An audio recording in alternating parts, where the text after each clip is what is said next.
Hey, hi, hello there.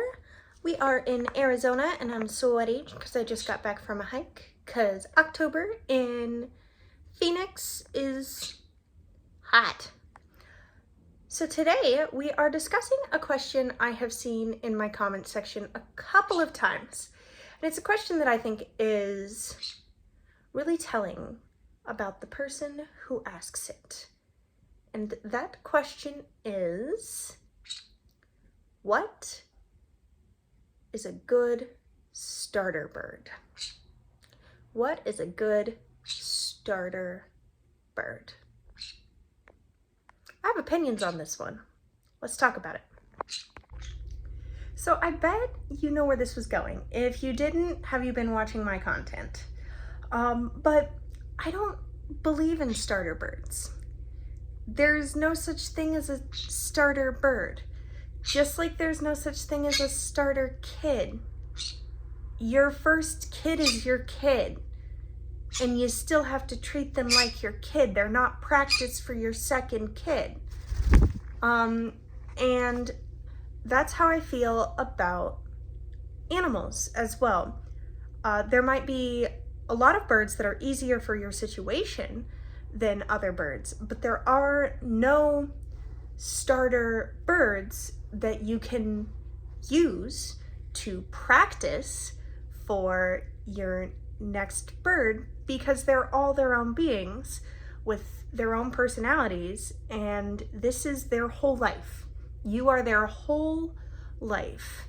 So don't use another life to practice for what you really want. If there's a bird that you really want, think about why you really want that bird. So is it because you want a species that's likely to learn to talk?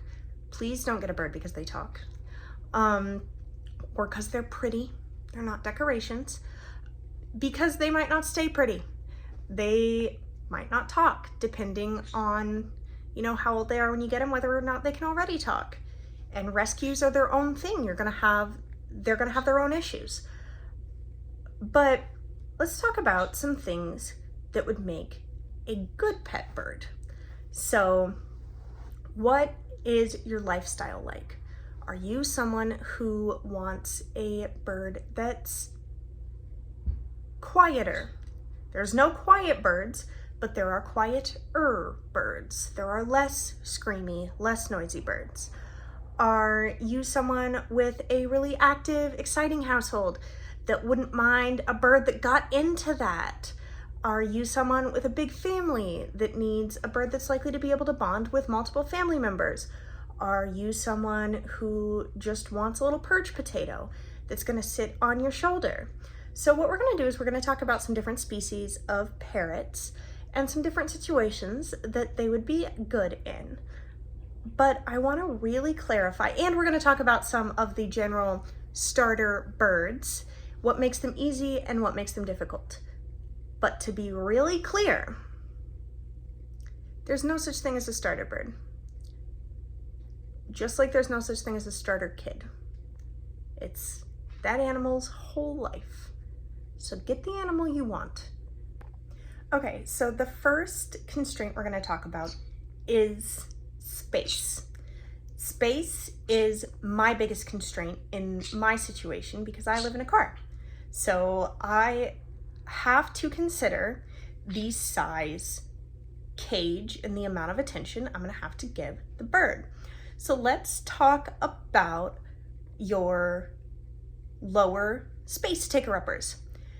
Now, I'm assuming none of you live in a car, because I would argue that if you live in a car, it would be cruel and unusual to not free flight train your bird. But you might live in a smaller apartment or a smaller room. And so what are some birds that would be good in that kind of space? And of course, the ones that come to mind are your typical pet shop birds. These are the ones that you might see when you're not talking to a breeder specifically or in a bird store. These are like the PetSmart birds. So we're thinking budgies, green-cheeked conures, and cockatiels. Now there's a couple of other ones that kind of fit into this. Quirks are kind of in this size range, but we're gonna focus on these really common ones, like the budgies, the green-cheeked conures, and the cockatiels. So how much space you have, those are, obviously the budgies are gonna require a little bit less space, but remember, those are high energy birds. And they're fast. So training a budgie is gonna require a lot of patience because they're very fast. You're gonna have to be paying really close attention to what they're doing so that you can give your bridge at the appropriate time. And you're also gonna have to work a little bit extra, not a whole lot extra, on your relationship building with them because they are smaller. Cockatiels are pretty personable birds. I like cockatiels because they can whistle little tunes. They don't just scream. Bean Dip just screams. And sometimes they can talk, but cockatiels tend to be a lot less social and less energetic than green-cheeked conures. And by energetic, I don't mean that they're not gonna have energy. I mean that they're gonna be like less curious, less exploratory, less excited to meet new people. So, and they're gonna be harder to keep tame. We had cockatiels when I was a kid, when I was growing up, and we didn't give them nearly as much attention as I give Bean Dip.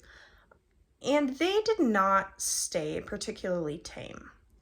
So cockatiels are a really high time investment to keep them tame,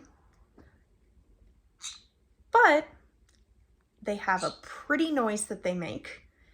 And so they're one of the less loud birds in that they've got kind of a pretty noise. They can get pretty freaking loud, but not like bigger parrot loud. Then you've got your green-cheeked conures. Green cheeks need a ton of attention so that they don't get bored. I love them partly because they are just so curious and so excited. Are you yawning? About whatever is going on. Bean Dip loves to interact with everyone, regardless of how well she knows them. But she's loud. She's loud, she's screamy. They are prone to bleeding disorders, which makes it hard to draw blood on them. And because the high energy and the high curiosity, this is the bird that you're gonna have to bird-proof your house for.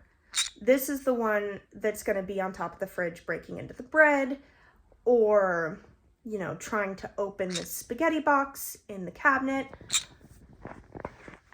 So if those are your options, because your biggest constraint is space, do you want a budgie, shorter lifespan, still 15 years, harder to train because you have to keep up with their speed, they're very fast, and requires a lot of attention because they're a small prey animal? Do you want pretty voice that is a very sweet personality once you get to know them? These are cockatiels. That can become less tame more easily? Or do you want somebody that eats all your bread, that breaks into your cabinets, but that is more social and stays relatively tame, if space is your biggest constraint? All right, the second constraint, noise. If noise is your biggest constraint, you don't want a parrot. All right, so if noise is your biggest constraint, we're gonna have to accept some noise, right?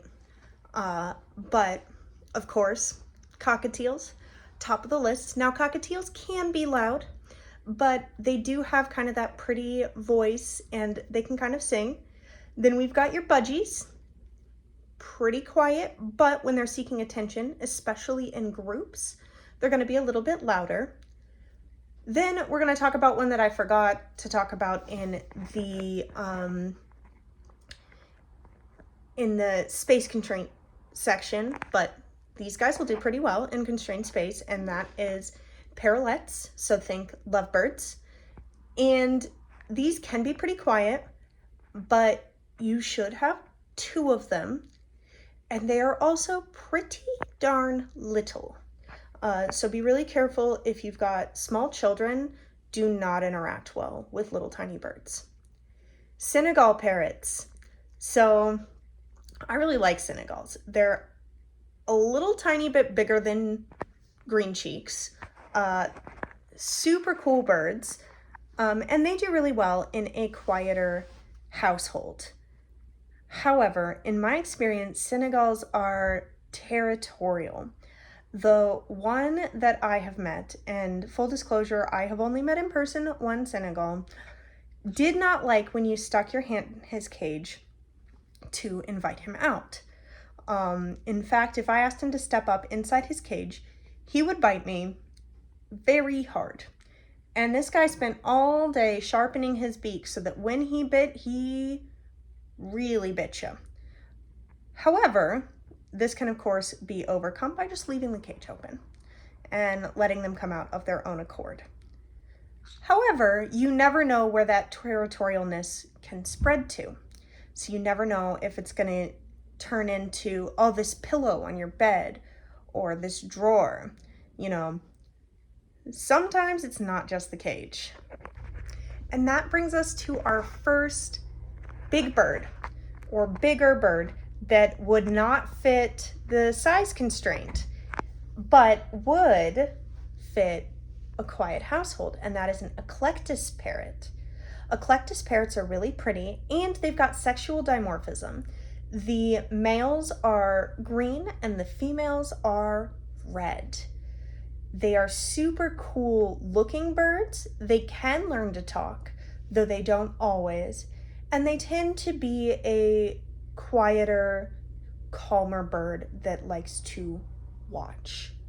However, eclectus parrots are expensive and have very specific dietary needs.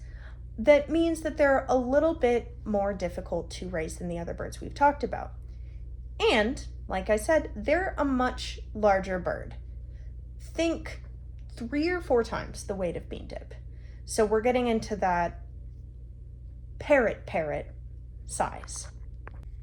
All right, so let's imagine you own your house and you have a lot of space in that house, possibly space for a bird room, possibly space for a large cage, and your neighbors are far enough away that you can have a truly loud bird. That's right, we're gonna talk about the real big ones. These are the ones that I have the least amount of experience with. I have worked with several different types of larger birds in a rescue, but I've only trained effectively one larger bird, an African gray named Scooter. Scooter's very cute and very scary. And if he didn't want to do something, tough luck getting him to do it. Scooter was around 15 when I met him though. So again, those rescue birds, the birds you're starting training with when they're older, are gonna be a whole different thing. That is its own issue, but Scooter could talk real well. So let's talk about why someone might want one of these larger birds as opposed to something like bean dip. So something I do with bean dip is free flight. And free flight is not a small bird sport. It's not. Obviously, I let bean dip do it. But the risks to her are pretty big because she's pretty little. So a larger bird would be a better option for free flight. But there's kind of a gray area in there because African grays are still at a size where a predatory bird, a raptor, could grab them, and they're gray, like a pigeon. So do consider that. African greys also tend to be less athletic and more intellectual birds. These are the birds that like to sit and watch your family, and they're gonna narrate your entire makeup routine. They're gonna do the zipper on the backpack when your kid grabs it to go to school. They're going to make the noise of the microwave, not just the beeping, but also the noise of the door, the noise of the oven, the noise of the pans when you're cooking. They're gonna say everything you say, and they're gonna say it in context. Scooter would cuss if you dropped something, and he would cuss if he dropped something too, which was really cute, because that's the context in which he heard cussing. He would yell, "Hello," when someone came through the door, and then when the children he lived with became teenagers, he would yell, "F you," except he would say the whole word, all the way across the house, because that's how the teenagers greeted each other. So if you have teenagers, they might teach your bird to cuss, which is absolutely hilarious. But then he got banned from birdie daycare. They used to go on vacation and they'd leave him to the, this pet shop would take the birds in for, not daycare, but like boarding. And birds can teach each other cuss words. So Scooter got banned from the, birdie daycare. So anyways, that was a tangent, but African greys are going to be less good for outdoor free flight, but they're big talkers a lot of the times. Not guaranteed, but a lot of the times. They're big watchers. They're loud, but they'll also make a whole bunch of different noises. These are also really smart birds. Even if you're not training athletic stuff like free flight, you're gonna want to be training, because they are gonna want that interaction and they are gonna want to use their brains. Then there's blue-throated macaws. These are big bluebirds, right? And they can talk, and they are smart, and these are good birds for free flight. And they are so loud. They are so loud. And they've got, a beak the size of your face. So if you got one sitting on your shoulder, I had a macaw sitting on my shoulder one time. I'm actually going to group all the macaws into one. I know they're not all the same, but my experience with birds this size is actually pretty low. Hello. I have been around them. They are super loud and super big, and they've got beaks the size of your face. And one time I had a scarlet macaw sitting on my shoulder, and he saw this thing. I don't know if you can see it. It's a little mole type thing. Nothing bad. And he decided he was going to take that off for me. A beak designed to crack open a coconut was going to take off that mole for me, and he was being real gentle about it. But when I decided I didn't really want him to do it, and I reached up to get him off my shoulder, he thought, it's more important that this mole comes off than that you have fingers. Those are also going to need a lot of your attention, but a more appropriate bird for free flight, right? And obviously, I am strongly encouraging you to hire a free flight trainer. It's not me. If you do get a bird for free flight specifically. But those big, colorful macaws, good free flight birds. Intelligent, large, visible, and that loud voice is going to be great when they go on their exploratory flights, when they're out far away from you and you don't know where they are exactly. You can hear them, which is awesome. The cons, that beak is big, and if they want to hurt you, they can. If you're not spending enough time with them, they're going to tear things up, and they have the power to truly tear things up. They will take apart door frames, they will take apart cabinets, they will take apart themselves. A lot of birds will pluck if they don't get enough attention.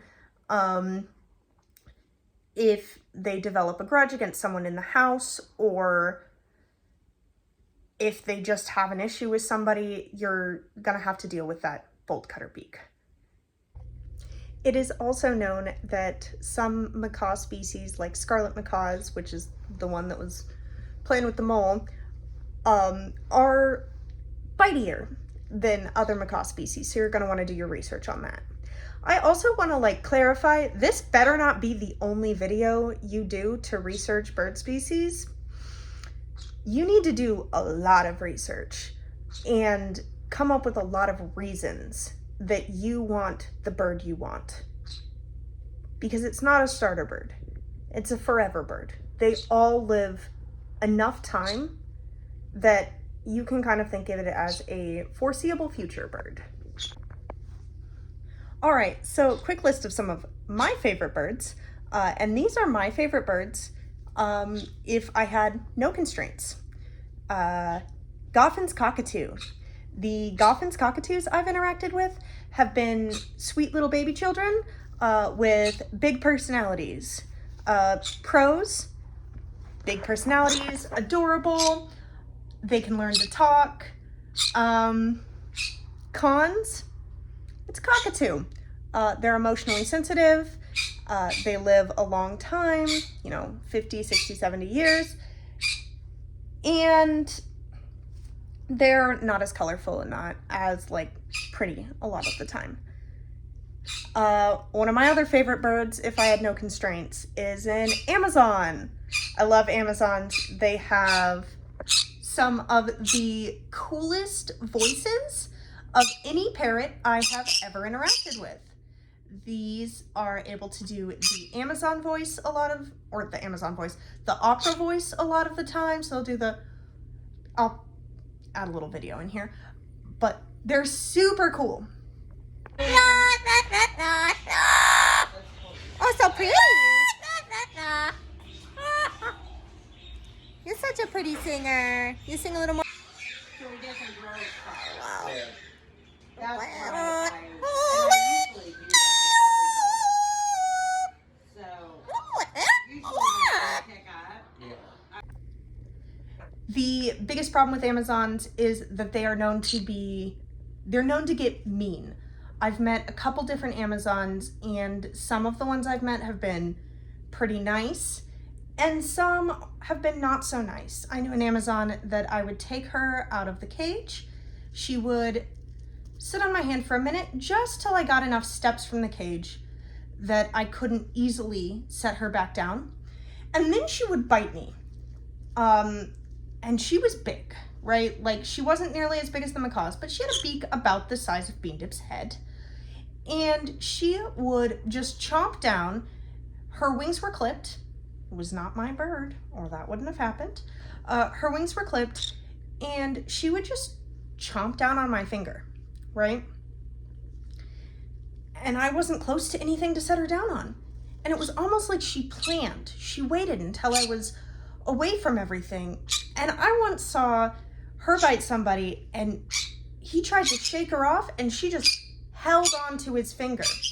Now, she couldn't fly, so I'm not sure what the idea of trying to shake her off would be. You had to walk over to something or kneel down to set her down because she couldn't fly. But yeah, so Amazons, great voices, very pretty. They live a very long time, and they're known to get mean. Quirks. I mentioned these as being another small bird. Quirks are super cute because they are very walky birds. What I mean by that is that these are birds that are roly-poly on the ground.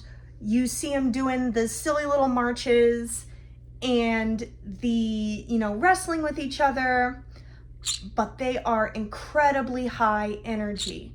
So a little bit bigger than Bean Dip, but super high energy. And they're gonna want a friend.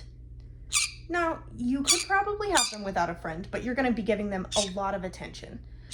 The Quirks I've seen in real life have been pluckers, because they just haven't been getting enough mental stimulation. And these are super smart, super playful, big personality birds. And they can be loud. Now, I don't have the space for them, and because my birds need to be outside a lot, I don't like the idea of having a bird that is largely a ground-dwelling, ground-playing bird, because domestic dogs are a big danger if you're going to have that kind of bird outside. So in closing, there's no such thing as a starter bird. You're going to have your bird for a long time. Think at least 15 years. So be ready for that, and be ready to have the animal that you want to have for the next however long that animal lives. Do your research. Budgies make great pets if you want a budgie, but don't get a budgie because you really want an Amazon. You just can't have one right now. Same with a green cheek. Don't get a green cheek because you really want an Amazon. You just can't have one right now. Get a green cheek because you want a green cheek and it fits all your requirements. Thank you so much for watching. Don't forget to check out my Redbubble and Patreon. Patreon is only $2 a month, and our next video is going to be teaching Bean Dip to skateboard. We got her a little skateboard her size, so don't forget to tune into that. Have a cookie for dinner if you want. Fly your parrot around your house, and have a great rest of your day.